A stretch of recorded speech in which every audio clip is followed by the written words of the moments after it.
Hey everybody, get your stretches in because it's me, Brian Von VA, back at it again with more D&D stories, and today we're talking about the most graphic finishing moves that you've ever pulled off or seen. This happened recently and I did it. Not sure if it counts, but I need to share my pain. I put in quite a lot of explanation, so if you don't care, skip to the last paragraph.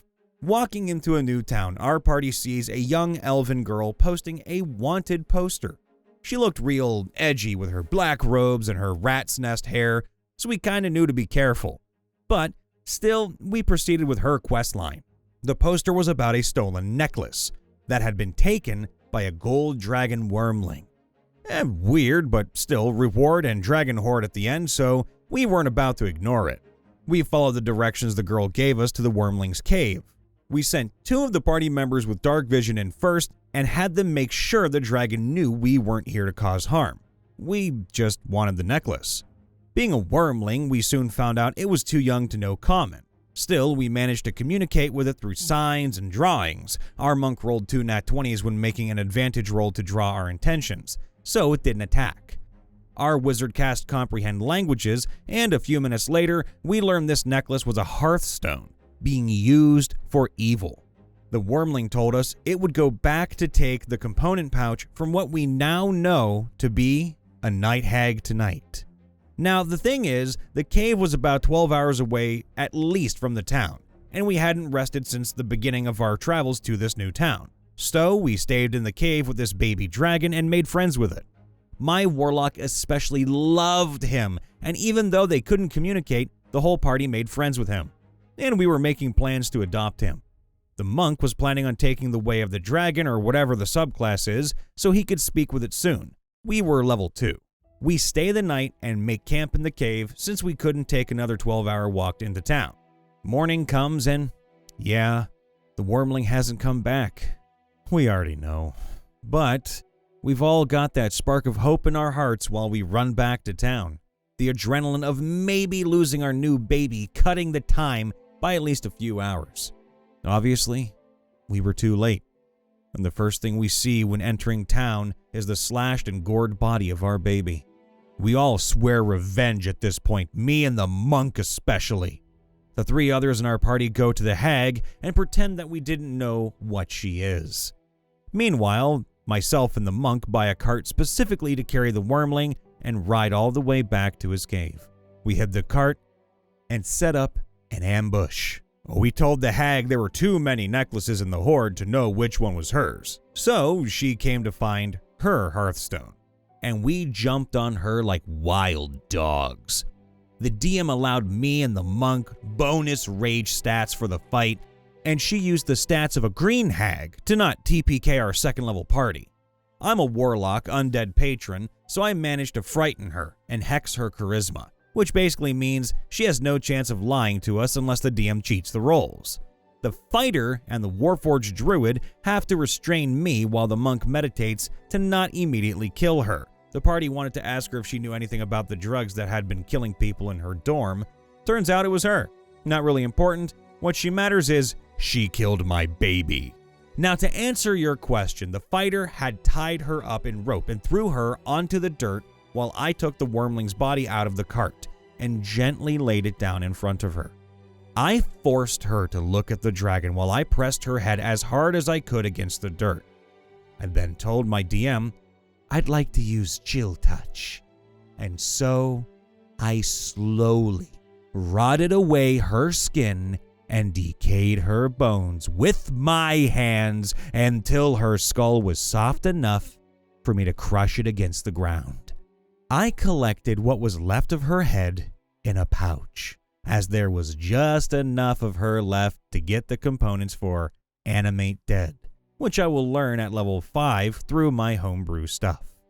My character was a mortician and has a homebrew feat for handling bodies, so I spent the downtime from our subsequent long rest to cut off the hag's hands, which we now have as trophies, and surgically removed her femur, then boiled it to remove the flesh sticking to it, and will soon make it my spellcasting focus.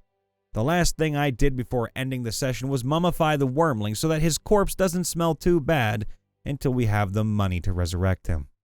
TLDR. Night Hag killed our newly adopted wormling, so I crushed her skull with my hands, while forcing her to look at the dragon, then gutted her for every part I could. Oh my god, I got chills. Good revenge. It's like a John Wick revenge, except better. I hope you got the wormling back all right. Let us know in the comments if you did. I was playing a one-off that lasted for 4 sessions with some friends. 4-session one-off? Cool. Now, the other roles in this story aren't important. All you need to know is Street, which is the fighter. Street was, if I remember correctly, 7 feet tall and 300 pounds of pure muscle. Yes! Dude literally got punched in the face with a sword and laughed. Anyway, we were tasked with bringing back escaped prisoners and had tracked them to their camp. While hacking and slashing our way through the prisoners, Street is using his giant axe to crush these 2 poor bastards.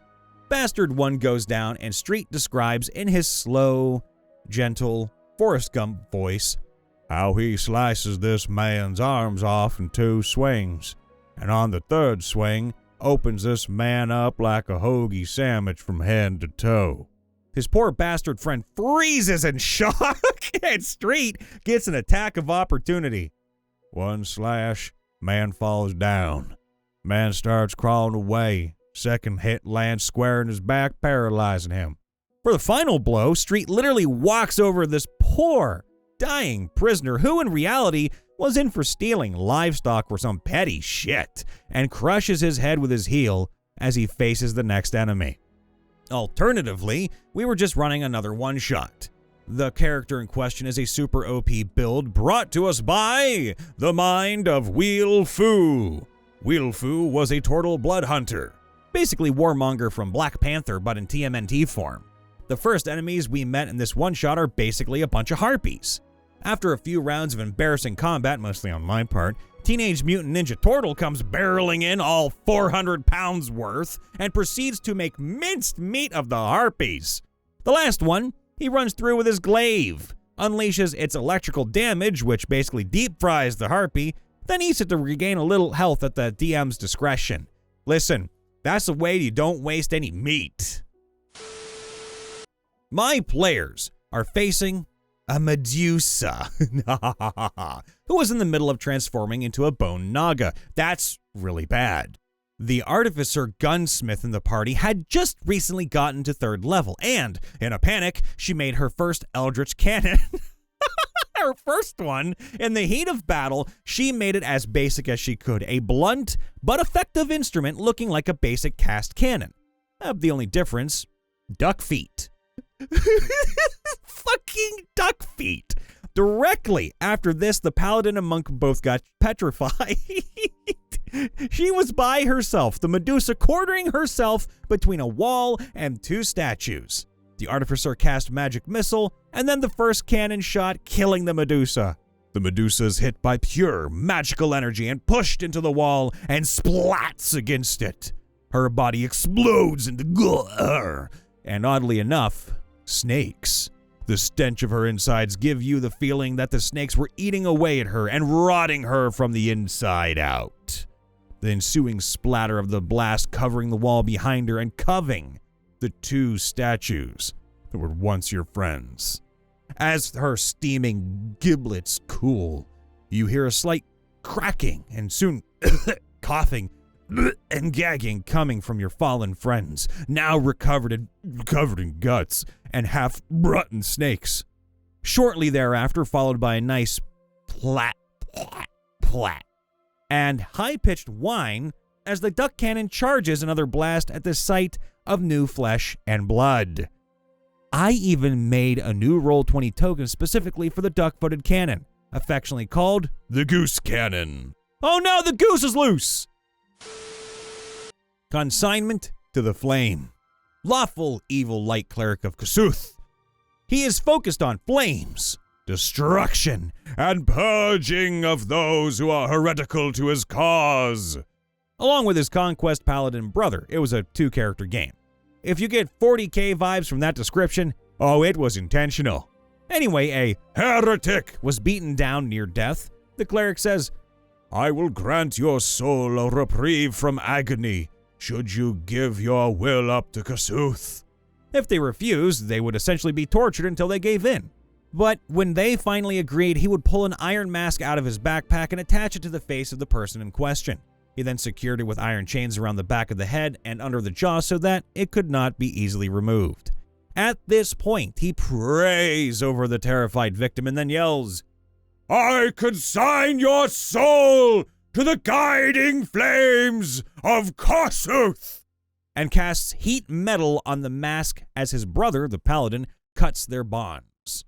They both stand there looking on impassively as their writhing, screaming victims try in vain to pull off their mask, often shedding tears of joy, for they have just saved the soul of another heretic. The first time I had the pair perform the ceremony, the players looked at both me and DM in horror as he described the victim burning and screaming for the full minute until they perished. The pair went on to do this many times. After the campaign finished, a couple of the players told me that it's one of the few times a character's action made them feel nauseated.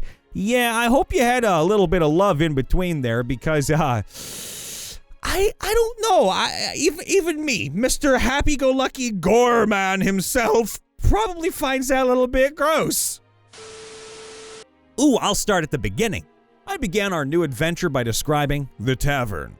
Our human barbarian, who was new to this with insanely high stats, that I myself rolled for him to make sure he didn't nerf them like 18, 17, 16s, chose to literally kick the door into the tavern, which, after ricocheting twice, stops after flying through a window. Then and I cannot stress this enough, lawfully good paladin, who, as it happened, was also new to this, chose to piss in a mug, mix it with a little beer, and call it a real man's beer, as he gave it to the barbarian with pro stats. The paladin, after rolling to deceive the barbarian with a 16, gives him it, and the barbarian drinks it. After rolling a perception check of 18, he proceeds to drink it anyway. The barbarian then chooses to kick the lawfully good paladin out of the window the door previously went through. The paladin took about 6 points of both slashing and bludgeoning damage, which, having 11 points to begin with, is about equal to breaking both of his arms. Mind you, these people were level 1. They were all going to die, and it wasn't going to be because of me, the DM. Then the human fighter, the only other experienced player besides me, chose to go and help the poor man who just flew through a window. While that's happening, the rogue, suddenly choosing to actively do something, goes to the barbarian and says, "Hey there, buddy, how you doing?" After witnessing him kick a man out a window, the paladin, now in an alleyway, asked to put his arms into a sling, using his fate. I have him roll an 18 as a DC for doing this. I don't know what kind of DC that is. This has never happened to me before. But he frickin' nat 20 it! How? The odds were so against this. And this is what he nat 20s? Really? I say, all right, fine. You put your arms into a sling, using your feet. What do you want to do now, human fighter? Human fighter chooses to take him around the building and back inside. Oh, now the rogue, seeing an opportunity of, I don't know, something, I don't know what, chooses to throw a knife into the paladin, who's already at 6 HP. The paladin takes 4 damage. He's at 2 HP left. So what does the barbarian choose to do? He gives the paladin he kicked out of a fucking window a fucking hug! Which, of course, due to his insanely high strength, causes damage. He kills the paladin with a freaking hug. I don't know. The second I heard what the paladin was doing, I warned him that it's against his alignment, multiple times, in fact. But you know what? I now have a story about how a friend's character dies from a frickin' hug. That barbarian gave him the old Irish goodbye. Hey everybody, Brian Von VA here, back at it again, checking in after the vid. Please make sure to leave a like, subscribe, ring that bell, and of course, tell me, Papa Vaughn, and Daddy Ripper, and our rest of our lovely crew, aka our beautiful script writer, what your most graphic finishing move was, or what you've witnessed, because we want to know, and I am certainly intrigued. I love you all. Please be safe, happy, and healthy, and I'll see you next time. Bye for now.